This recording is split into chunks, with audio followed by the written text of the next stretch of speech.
Every parent wants their children to become successful, to become financially stable, to, become rich. Now, that's not the only measure of success, of course. And in today's show, even though we're going to talk about tips to help your children become rich when I have a chat with Tom Corley, this show's for you even if you don't have children yet or not planning to have children. Hey, I guess the lessons could relate to you as well, couldn't they? Now, this is one of the summer series of the Michael Yardney podcast. In fact, the last one, where over the month of January we've been running 3 shows a week rather than 2. So even though we've published this show a while ago, I thought it was worth republishing, firstly a benefit to all the new listeners, because, by the way, you should listen to many of the old episodes. There's gold in those over 300 episodes where, well, actually, I think it's almost 400 episodes, and we've had 3 million downloads of my podcast now, a milestone I'm very proud of. But if you haven't got time to listen to all of them, well, hey, you can listen to me at 1/2 time speed. I sound pretty good that way too. I've just selected a few for you over this summer, and today it's a chat I had with Tom Corley. So welcome to today's show.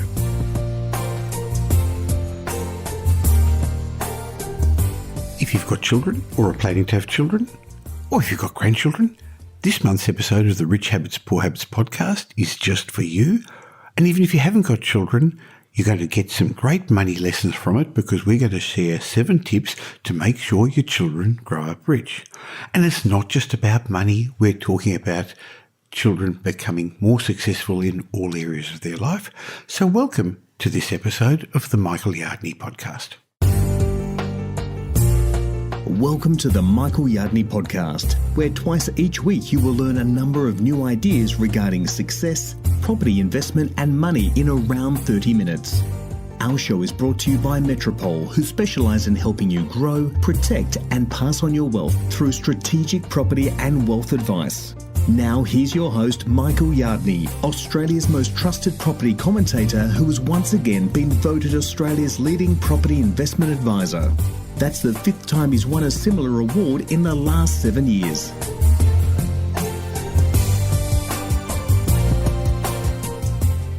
Now, I believe it's important to have rich children. There, I said it. Now, before you tell me there are more important things in life than money, let me clarify what I mean. Rich children grow into becoming rich adults who are wealthy.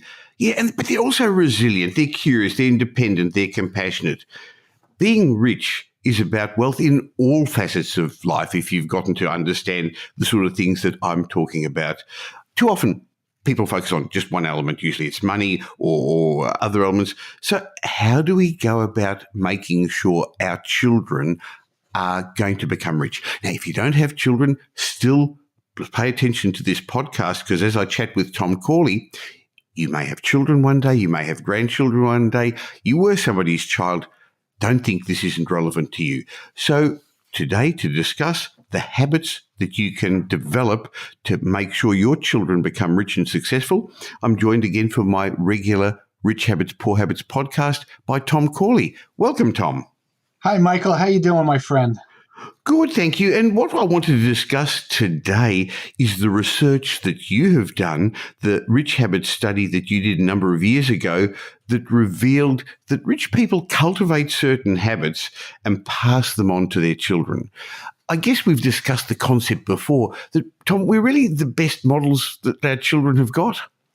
Well, and that's backed up by research studies. There's this one study that I reference all the time by Nicholas Christakis, and he's from Yale University. He did a study on 50,000 families, and what he found, Michael, which was kind of startling, is that you and I and everybody else, the habits that we have are predominantly forged or by the age of 9. And so what are you doing up until the age of 9? Well, for the most part, you're at home. Sure, you start going to school at age 5 or 6, but for the most part, you're with your parents. You're being raised by somebody on almost, 10, 12 hours a day that's with you, and you're picking up their habits. And so those habits stay with you for life. Of course, it's not just what they say, it's what you see them do, what you experience. And I think most of our parents are trying to do the right thing. Unfortunately, they had bad mentors also, didn't they, Tom? Yeah, and this is problematic because this is why there's something called the cycle of poverty, the generational cycle of poverty. It's almost consistent that about 3 to 6% of poor people break out of poverty.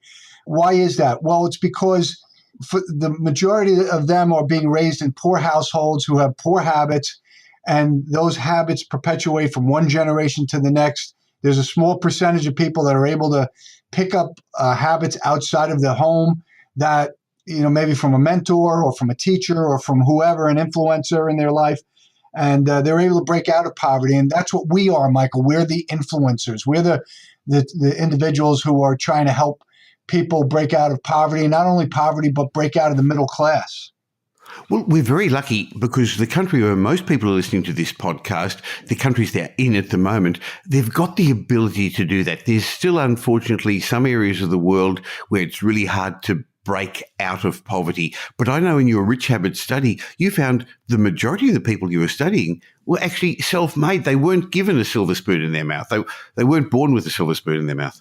That's right. And in my study, close to about 46 or 47% of the self-made millionaires came from the middle class, and about 31% came from poverty. So clearly, if you're born and raised in poverty or in the middle class, doesn't mean you can't become wealthy. You can break out of the poverty or the middle class. But as I found in my research, the driver there is your habits. You are your habits. And 40% or more of everything you do every single day, according to a Duke University 2006 study, are habits. But you can change your habits, and that's what our book, Rich Habits, Poor Habits, is all about. And I'm very proud of it. I know you are too, because it's actually doing well, not just in our home countries of the United States and Australia, but it's actually now been translated into 5 languages, which means other publishers have recognized the importance of your study and my research. So you can change your habits. And I think that's what I want to talk about now, Tom, because kids who've grown out of poverty, who've moved to the next level, have seen their parents do certain things and they've learned certain habits. What are they?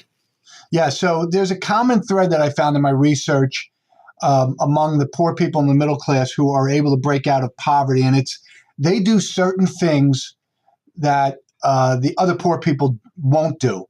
And one of them is, I call it a growth habit. It's a self-improvement habit, but it's reading to learn. Now, a lot of the kids who do read, they read for entertainment. Well, the parents who do a really good job as success mentors, they force their kids to read other than for entertainment. They force them to read to learn. And 88% of the rich people in my study, the self-made millionaires, they spend 30 minutes or more every day reading to learn. Now, it was typically the reading was related to whatever they did for a living or a dream that they were pursuing. Maybe it's even a side gig, but they were reading to learn. And because of that, they were gaining knowledge every day about whatever it is they were pursuing. And that knowledge was incremental. It grew every day. And it was one of the reasons why they were able to break out of whatever their demographic was.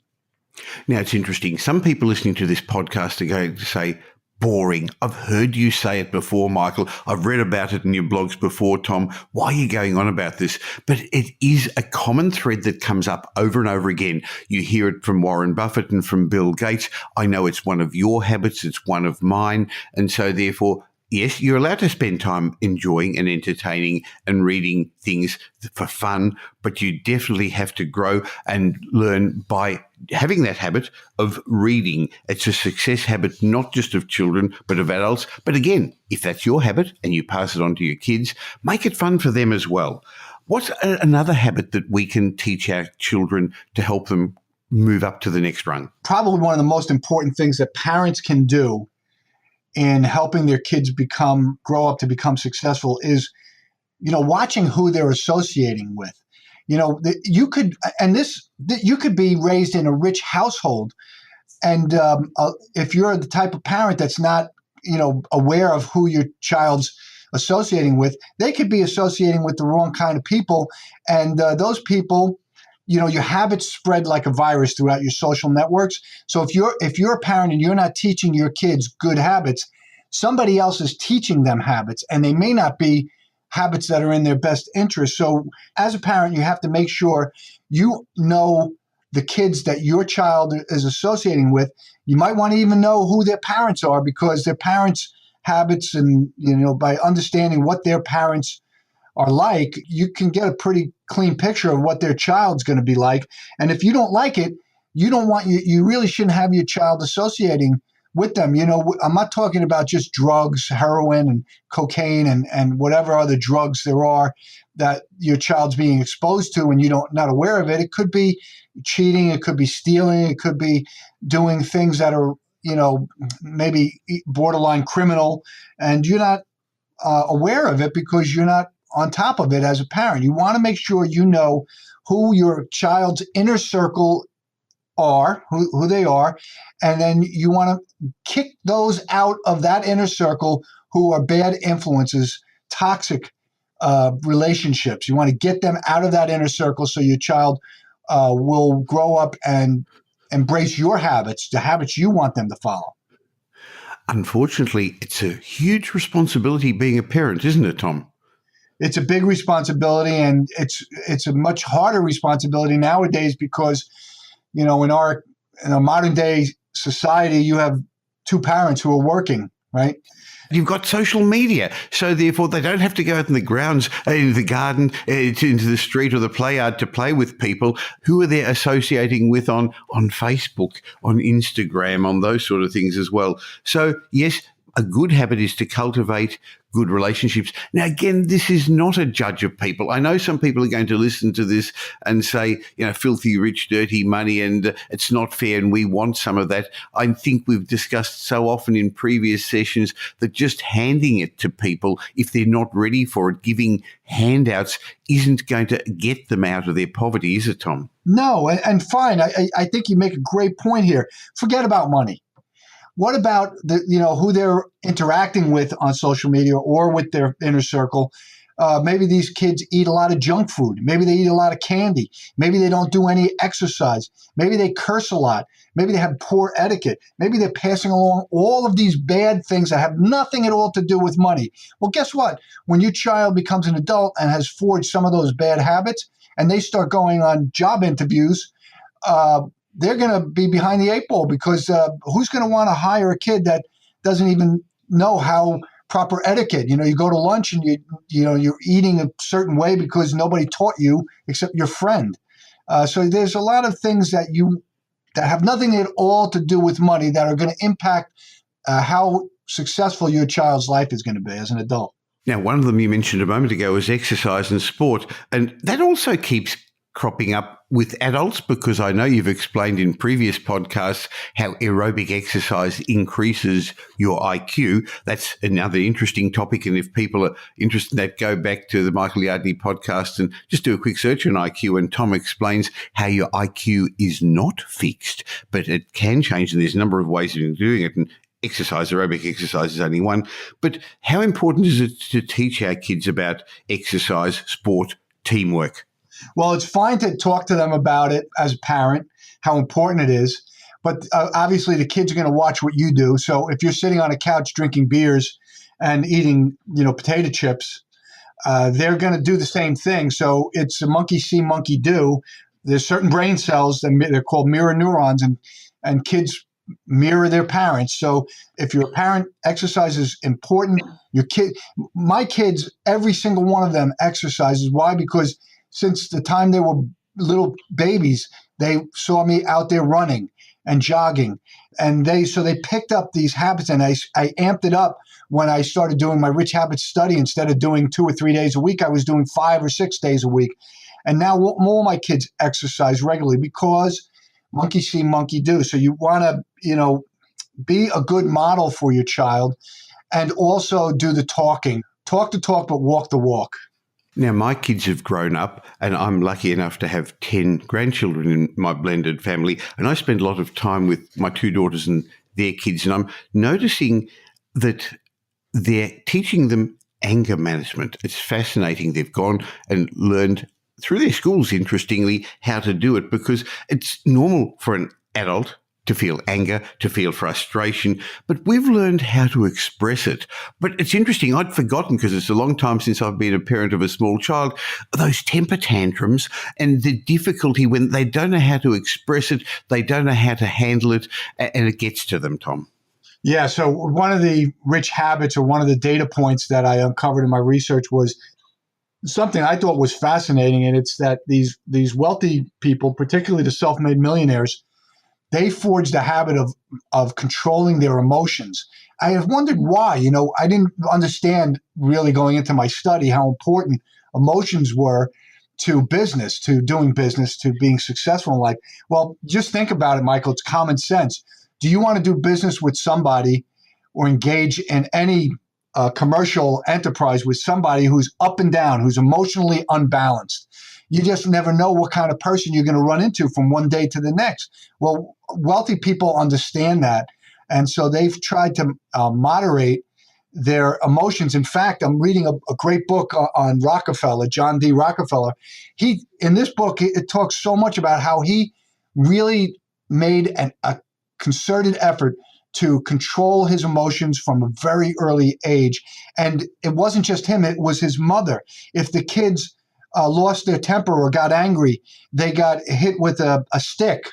And nowadays it's not something that many parents do, but she wanted to enforce this rich habit of being in control of your emotions, because anger is perhaps the most costly emotion. If you can spend 10 years building a relationship with somebody who can really open doors for you, and then for whatever reason you have a run-in with them and you lose your temper and become angry, and you just destroy that relationship in 5 minutes. And it's hard to repair something like that. So you've really got to control your emotions, be on an even keel. People love doing business with people that they believe have control over their emotions. It's not just doing business. Who wants an employee who loses their temper? And boy, have I seen people I know reasonably well lose their job over and over again because they weren't taught that habit as a child of managing your anger. Now, it's not that you're not allowed to get cross. It's normal to have emotion. It's normal to feel frustration, but you've got to learn how to handle it using the correct words, doing it in a way that's culturally acceptable rather than doing it in a way that's socially unacceptable, Tom. Yeah, that's right. I mean, if you're going to immediately start cursing at people because it's just a habit and you disagree with them, they're not going to want to have anything to do with you. They're not going to want to employ you. They're not going to want to refer you to anybody, and it just kind of cuts you off at the knees. So it's a very important rich habit to control your emotions. One of the other fun things I'm seeing my grandkids do is now exploring their opportunities, their talents. They're doing gym, they're playing sport after school, one's taking up a musical instrument. That seems like an important habit to instill in your kids as well. Yeah, so this goes to the rich habit of experimentation. We really have no idea what our talents, our innate talents are, unless we experiment with different activities. And this is one of the reasons why we have something in the States called the Boy Scouts and the Girl Scouts, right? So we still have that in Australia too. You don't hear much about it anymore, though. Yeah, it's too bad, because it's probably the single greatest thing you could do for your kid, in my opinion.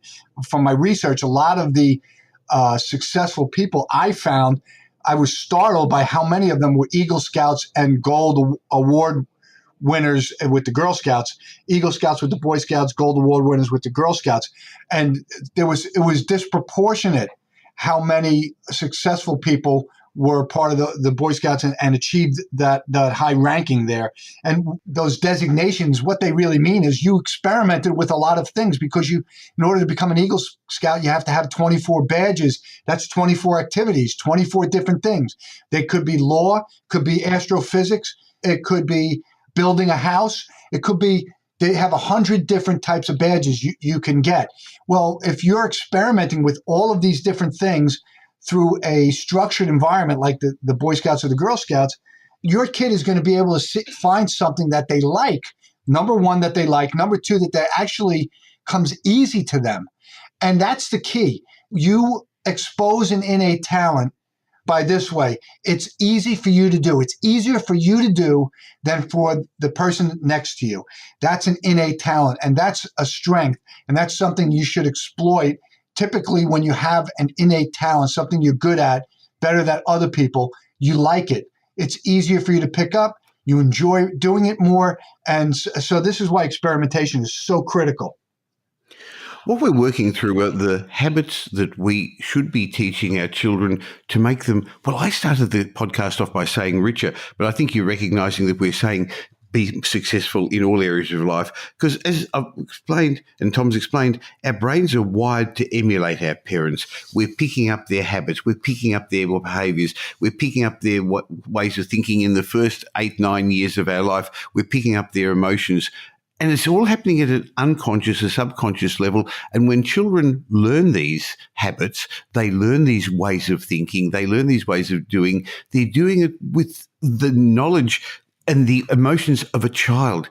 The trouble is, unless you are aware of how they affect you later in life, you're still carrying them on later in life. And Tom, when we get to Wealth Retreat and we see all those successful people, isn't it interesting how deep down inside, they still have some of these things niggling away. And despite their logic and despite all the money they've made, these deep-rooted emotions, these deep-rooted habits still hold them back. Yeah, well, I'm a perfect example of that. You know, I grew up in a family where we were rich and then we were poor. And so for most of my childhood, we were poor. And I always remember my mother quoting the Bible. There was one, scripture that she would always quote. It was in Mark, and she said it was easier for a camel to go through an eye of a needle than it is for a rich man to get into the kingdom of heaven. And so what I took from that was rich people are bad and evil, right? Because God said so.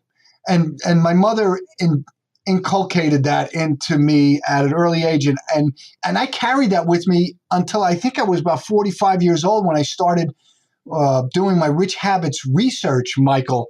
And I started finding out that these rich people were outrageously good people. They were 10 times better than the poor people I was raised with, because they were doing things with their time and their money that were just extraordinary. They were funding nonprofits. They were starting nonprofits. They were helping their local community. They were building wings to hospitals. They were housing poor people. They were doing all of these amazing, great things. And I kept thinking, wait a minute, I thought rich people were evil. My mother told me so. She even quoted scripture to tell me that. So, I was stuck with that. And I'm sure a lot of other people who were raised in a poor household were stuck with a lot of limiting negative beliefs that just are myths. They're not true. The problem is, deep down inside, if you think rich people are bad, if you think rich people are greedy, and all of a sudden you come into money because you get a raise at work or you make a success and you're investing, you tend to lose it because you deep down, you want to be a good person. You don't want to be a bad person like you heard about. I mean, there are things we heard like dirty money, filthy rich. I mean, I remember one of the first things kids do with money is put it in their mouth. And so often the parents say, oh, don't do that. Money's dirty. And one thing leads to another. You've got these funny thoughts. So I guess the point we're both trying to make at the moment is you should be teaching your kids abundance. You should be teaching your kids that it's not an either or, and that it's all right to be rich. It's all right to be wealthy, not at the expense of others, because that's that sort of limited pie thing that if I have my part of the pizza, I'm leaving you with less. I want an expandable pie, Tom, where if we all do well and are more productive, our country is better. There's enough for everybody. Yeah, that's right. And so the parents have a duty or responsibility to not stereotype rich people in a negative way, because I think every parent wants their child to grow up and be financially free, not have money. I mean, if you're a parent, do you say, boy, I hope my child grows up to be poor? Nobody. Of course not. Nobody says that, right? What they really want deep down, the parent, for their child, is for them to actually be a really good person, number one, and a successful person. A successful person in the sense that they don't have to worry about paying their bills, because that causes an enormous amount of stress. So if you're raising your children to appreciate wealthy people and their success, then you're actually encouraging them to pursue success. If you raise them where they think that rich people are evil, then you're encouraging them to run away from success, because there's no real desire. They don't want to be a rich person. They want instead to be a poor person, because poor people get into the kingdom of God and rich people don't. Funny about that. I think another thing that we have to as parents do is encourage our children to dream big. I found most people don't achieve what they deserve, what they could achieve in life, not because they've dreamed too big and not achieved it, but because they've set their goals too low and they've achieved it. A lot of people seem to say, oh, you can't do that. No, you can't get a college education. Nobody in our family's ever finished university. No, you can't do that job. That's just for the rich people. It actually makes people aim too low, Tom. We've got to teach our kids to dream. Yeah, well, so we have something in America called the American Dream, and China has now embraced that thanks to their shift to capitalism, and Australia has it too. I grew up in my house, even though my mother was saying those things, my father was saying, you could be president of the United States if you want to. And I always remember that. I said, wow, that's pretty great that we live in a country where we're poor and I could be president of the United States. So I always believe. Well, Tom, sorry to interrupt you, but your country has proved that anyone can be president of the United States. Anybody, you can be any. Look, we had an actor, and now we have a real estate mogul, celebrity, TV personality. And you had, before that, President Obama, who was a social, organized, a community organizer. We had a peanut farmer, Jimmy Carter. That's right. Well, let's not talk about him. He didn't do too well. So there's a lot of truth in that. And if you're raised in a household where you think you can become president, well, guess what? Maybe you don't want to be president, but that sticks in your head. And you say, well, I don't want to be president, but I would like to be the CEO of a major big company. So the president is just a metaphor for pursuing success. And if parents are teaching their kids that they can do anything and be anything they want to be, that gives them a leg up. They just have to dream and pursue their dreams. Dream setting is a rich habit, and it requires you to not only dream, but to take action on your dreams. And when you take action on your dreams, that means you have to set goals, and that means you have to pursue goals, and goals are physical activities. So it's a good thing to indoctrinate your kids into the idea that they can be or do anything, because it allows them to dream, and dream setting is a rich habit. Well, fantastic, Tom. Thank you. So you've just shared with us 7 habits that will help us allow our children to become more successful in life, not just money-wise, but in all ways. The first one was reading. The next one was cultivating relationships. Exercising is important. Managing anger, teaching them how to manage anger. Having an abundant mindset's critical as well, and dream setting. So that's a fantastic summary, but there's so much more information in your blog, richhabits.net, the regular blogs you put on my site, Property Update. But if you're interested in this, if you want to know more about this, if you want to become richer yourself by recognizing your poor habits and getting rid of some of those and moving to rich habits, then get Tom and my book, Rich Habits, Poor Habits. You can get it online by going to richhabitspoorhabits.com, or you can get it on Amazon. And Tom, I've had a lot of fun as always with you today. So look forward to having our next chat real soon. Yeah, and it'll be equally educational, Michael. We always try and educate and help people become successful. Well, I think that's the meaning behind all this, because we have crawled out and crawled up and been successful to a degree, and we're wanting to show other people how to do it as well. Yeah, why not? If we can do it, they can do it, because exactly. Neither of us came from wealth. That's true. Okay, catch up with you real soon. Sounds good. It's always great speaking with Tom. He's so passionate about his topic, and it was fun catching up with him recently. He comes once a year to Australia to present at my Wealth Retreat conference on the Gold Coast. If you got benefit from today's show, you love our book, Rich Habits, Poor Habits, go to richhabitspoorhabits.com and get yourself a copy, a Kindle type copy online or a real hard copy. That would be great. And also, if you got benefit, pass this on to somebody else so they can help their children grow up richer as well. So tell somebody about the show, or tweet it, or Facebook, or whichever way you'd like to tell people about it. And in between these monthly episodes of Rich Habits, Poor Habits that I run between the regular Michael Yardney podcast, you can get Tom's blogs on my Property Update website. If you don't subscribe to my daily newsletter, do so now at propertyupdate.com.au, and I look forward to catching up with you again real soon. In the meantime, spend your time wisely. Thanks for listening to this episode of the Michael Yardney podcast, which was brought to you by Metropole, who help their clients grow, protect, and pass on their wealth through strategic property and wealth advice. If you like what you heard and don't already subscribe, you'll find us on iTunes or on your favourite Android app as the Michael Yardney podcast. Watch out for our next show, which comes to you twice a week, and you'll learn some new ideas about property investment, success, and money in around 30 minutes. To get more of Michael's thoughts, go across to www.propertyupdate.com.au and sign up for his daily morning briefing, and you'll hear from not only Michael but a group of leading property success and money experts. And just a reminder that the information you heard in this show today is general educational advice and not specific investment advice, as we don't know your personal circumstances. If you're looking for specific advice, why not ask the team at Metropole to help you?